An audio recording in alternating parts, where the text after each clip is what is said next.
Okay, so we welcome in Shimon Klein and Mark Frankel, Irving Fishbaum, Marshall Castle, Ruvain Pollack, Aaron Swade, Shelley Zeitlin, Mel Zachter, Michal, Dr. Block, Dr. Eisenberg, Nachman Chapler, Stephen Holtzman, Rabbi Kranz, Yitzi Muller, Ilya Schutman, Abe Arbach, and David Helfgott and Kol Lushin. We welcome here in the shul Ruvain Shannon, and it's a pleasure to have Rebbe Elia Yaffe and Rich Leonard and Berish Gesseman and Reb Blumenfeld.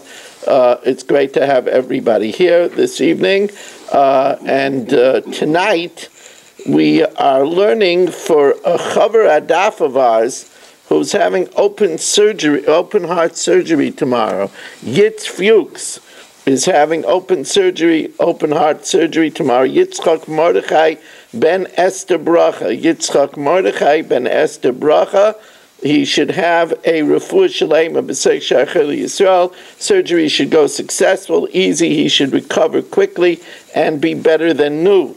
We are sponsored by A.B. Spry for the safety of our troops and of Klal Yisrael, and for Isser Zev ben Yuta, Shimon Klein, Lil Nishmas Asher Anshel ben Yehuda, and Gittel Bas Shimon Pinchas, Irving Fishbaum for Isser ben Rezel. And tonight, Rabbi say, we learn special. It's the 6th yahrzeit of my first Rebbeson, Miriam Liba Bas Reb Aaron. Her neshama should have a lichtige aliyah, and anybody who talks to anybody that knew her, and I mean anybody that knew her, will find that they only have amazing things to say about her. I mean, I could go around the shir over here and ask Irving, and he could tell you, Ruvain could tell you, Shelley could tell you, Bruce could tell you, Mel can tell you, Shimon could tell you, anybody that knew her, Aaron could tell you, anybody that knew her, knew that she was a one-of-a-kind person. And, it says that it's the Keser Shem Tov Oila al Gabehen, even though she was my wife, and you would think I have Negias, but I don't know too many people that carried that crown in a majestic way like she did. She just had the Keser Shem Tov. She was able to get along even with people that didn't like me. That's an amazing thing. It's an amazing thing. Even she was able to get along with people that didn't like. Not that there's many people that don't like me, but I'm just saying, it's just an absolutely amazing quality that she had. She was just able to get along with everybody. Yehei Zichra Baruch, and she should be very proud of her son Yaakov over his accomplishment tonight. And I'm sure she's watching down in Shemayim and feeling nachas. Okay, new Mishnah, 4 lines from the bottom of the Daf Mem Daled Amud Beis. Shar shehu yotzei lisakel, a shar that's being taken out to be stoned. V'ikdishu ba'alav, and the owner dedicates it. Eina mukdash, it's not dedicated, because once it's taken out to be stoned, it's not his to dedicate anymore. Shachtoi b'sarai, if he shechts its meat, aser. However, v'imad sheloi digmer dinai, but if before it was condemned, hikdishu ba'alav, the owner was makdash it mukdash. V'im shachto, if he slaughtered it, b'sarai mutter. And now the Mishnah talks about a different subject. Let's say Marshall gives his ox to a shomer chinam, to a shomer, an unpaid watchman, or a shayel, or somebody borrows it from him, l'naisei sacher, or to a paid watchman, or l'seicher, or somebody leases the ox, nichnesu tachas habaylim, they enter in Marshall's stead, and if it's a muad, if the show is a muad, mishalom nezek shalom, they have to pay full damages, v'tam, and if it's a one-timer, mishalom chatzi nezek. So now first we're going to talk about dedicating it. Tana Rabbana. Shar shehemis, a shar that kills someone, actually nigmar dinai, before it is condemned, mecharay macher, if you sell it, it's sold, and even if we have to put it to death, but in the meantime, he could use it for plowing.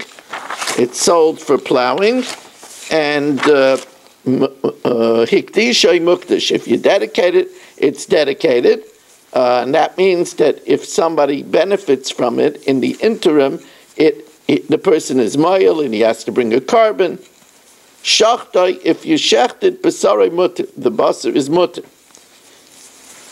Hirziru shaimer lebeis bailov. If, let's say, shaimer was watching the axe and he returns it to the owner before it is condemned, Moser, it's considered like he returned him the axe, and he doesn't have to replace the axe.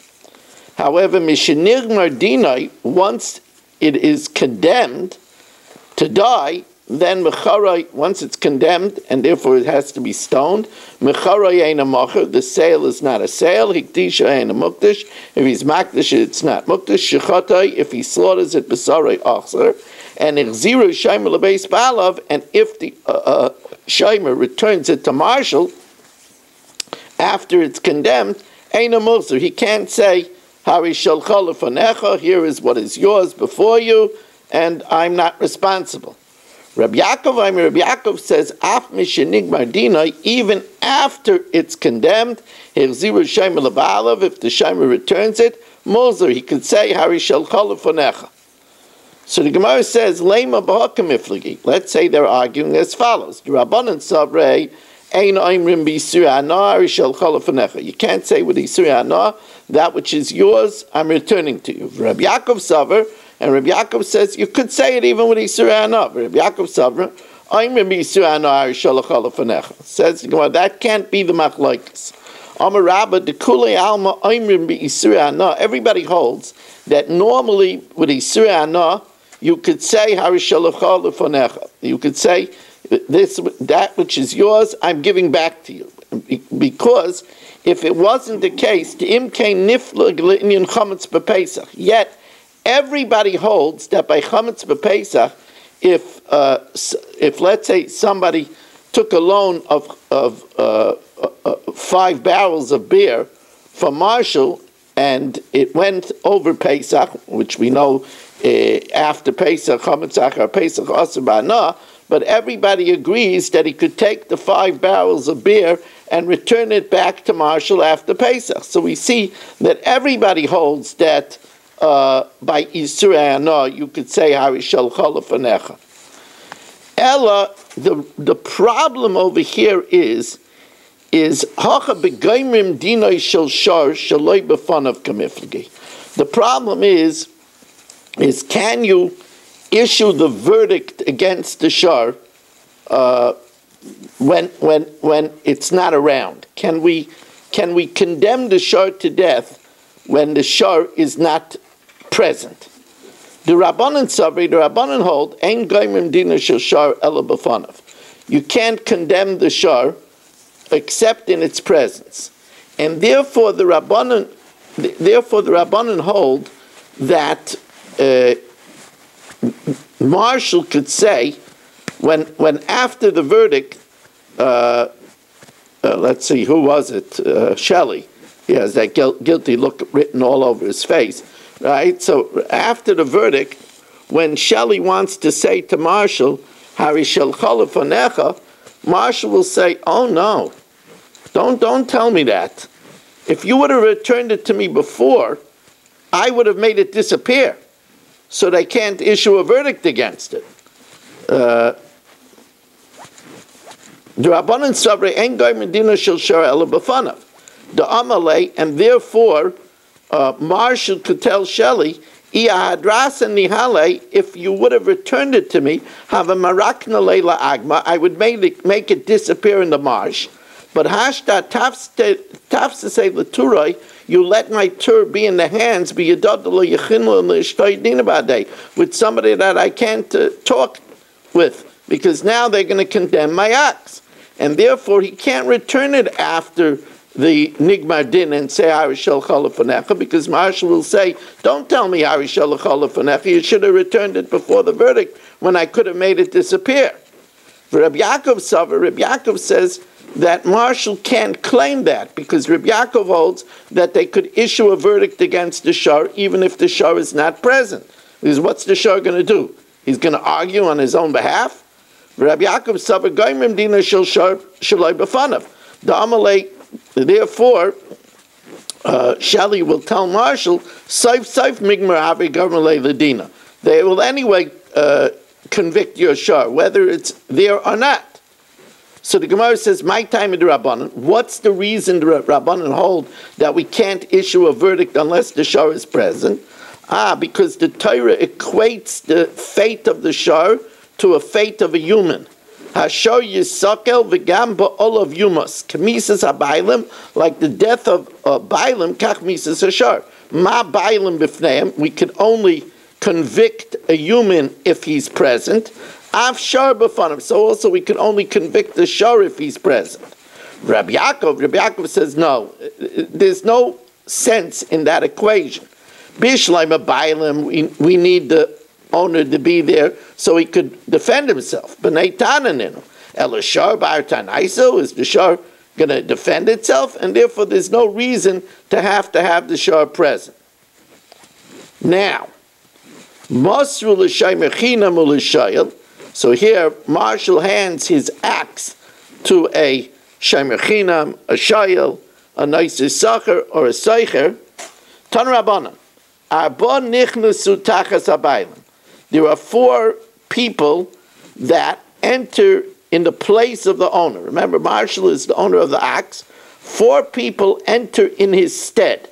Ve'elu hain, shaymer chinam, an unpaid watchman, a shayel, one who borrows, noisi sacher, a paid watchman, v'aseicher, and one who rents. Hargu, if when it is in the hand of the shaymer, who is Shelley, tamim nerogin, if it's a shar tam, it's executed because it killed someone. Upturim min ha-kaifer, and it is exempt from kaifer because there's no kaifer by a tam. Muadim nerogin u'mishalmin es ha-kaifer, and he has to pay kaifer. V'chayavin, and since the shar is killed, v'chayavin lahazir d'mei shar l'balav, and he has to replace the money of the shar to Marshal. Chutz m'shaymer chinam, except for a shaymer chinam, because the shaymer chinam is not responsible. So now the Gemara says, well, what kind of a shmira did Shelley do? That we say that the shaymer chinam is not responsible, but everybody else is. So the Gemara says, Imrei heichi dami, what's the case? Idenatre, if Shelley protected it properly, then afilu kulu nami lifteru. Then not only the shaymer chinam, all the shaymim should be potter. V'iden loynatre, and if he didn't protect it properly, then afilu shaymer chinam nichayev. Even if he was a shaymer chinam, he should be chayev to return the value of the shar to Marshal. So the Gemara says, Amrei, hacha b'mayaskinan denatira denatre shmira pchusa. He made a minimal shmira, v'loy natre shmira ma'ula, but he didn't make a superior shmira. So shaymer chinam, the unpaid watchman, kol sulay shmirasai. It was sufficient with the minimal shmira, and therefore he did his due diligence, and then Shelley would be potter. Hanach, but the rest of them that are more is expected of them, like kol shmirasai. So now the Gemara has big problems with this. Remember, we had a machlokes between Rameir and Rabbi Yehuda. Rameir says that both a tam and a mu'id needs to make a shmira mu'ula. Rabbi Yehuda holds a tam needs a shmira mu'ula, and a mu'id is enough with a shmira pchusa. So the Gemara says, Imrei Kaman, who is this going like? Ika Rameir, if it's going like Rameir, Damer Seicher Kishaymer Chinam Dami, if it's going according to Rameir, who holds that a seicher is like a shomer chinam, that one who leases is like a shomer chinam. So first the Gemara says simple. If it's going according to Reb Meir, that a seicher is like a shomer chinam, and if the shomer chinam did his due diligence already, so then a seicher did his due diligence too. So it should say both the seicher and the shomer chinam are both pater. Lisnei chutz mishomer chinam v'aseicher. V'ikar Reb Yehuda, and if it's going according to Reb Yehuda, the Amar Seicher K'naiser Sacher Dami, that's talking about that a Seicher is like a Naiser Sacher. So remember, if a Shmira Pchusa was done, Nisnei Chutz M'Shomer Chinam, except for a Shomer Chinam by a tam, because by a tam, Rabbi Yehuda holds it needs a shmira ma'ula. So it should say, chutz m'shayim chinam, who it's enough for him to do a shmira pchusa. V'kulan b'muadim p'turim, because he holds that a muad, everybody it's enough to do a shmira pchusa. Says the Gemara, chutz v'kulan b'muadim p'turim l'inyan kaifer, because according to Rabbi Yehuda, by a muad, it's enough for shmira pchusa for everyone. So everybody should be parted by a muad. Says the Gemara, well, Amar Rav Huna bar Chinina, Mani, the authorship over here is Rebbe Eliezer. He is going according to Rebbe Eliezer. Rebbe Eliezer holds that a muad, there's no shmira except with a knife. You have to shecht it. Mani Rebbe Eliezer, he da'amar ein lo shmira elasakin. So then, and by Shomer Sacher, he holds that a Shomer, by a Seicher, he holds Seicher is not like a Shomer Chinam, he holds a Seicher is like a Shomer Sacher. Ulinian Seicher, Savala Kareb Yehuda, the Amar Seicher, Kenaisa Sacher Dami. Abaye says, L'olam Reb Meir. It's going according to Reb Meir. However, Rabba bar Avu V'tani, Rameir Taka holds that Seicher is not like a Shomer Chinam. V'tani Seicher Kates and Mishalim, Rameir I make a Shomer Sacher, the Seicher is like a Shomer Sacher, while Rabbi Yehuda I make a Shomer Chinam. Now, you got to hear this. Amar Rabbi Lazar, Masru Shairai L'Shomer Chinam, if Marshall gives his axe to Shelley, who is a shomer chinam, who is an unpaid watchman, chizik chayiv. If it damages, Shelley is chayiv. Huzak, if it gets damaged, potter. Shelley is potter. So the Gemara says, what's the rationale to make a difference over here? Amrei, heichidami. Id the kabbalah of shmiras nizakav. If Shelley accepted to guard it from damage, l'chayra, that includes both it doing damage and it getting damage. So then afilu hu zeknami l'chayiv. V'ida loy kabbalah of shmiras nizakav. Shelley says, look, I'll babysit, but I'm not responsible. Then afilu his zeknami lipater. Then he should be exempt even if it does damage. Amar Rava, Shelley saw that this axe was a frisky axe. He says, I figured Marshall's axe is going to be a problem. So therefore, Shelley accepted that it shouldn't damage. He didn't accept that it shouldn't get damaged. He said this axe is a troublemaker. It's likely that it's going to do damage, like the Gemara says. That's your axe.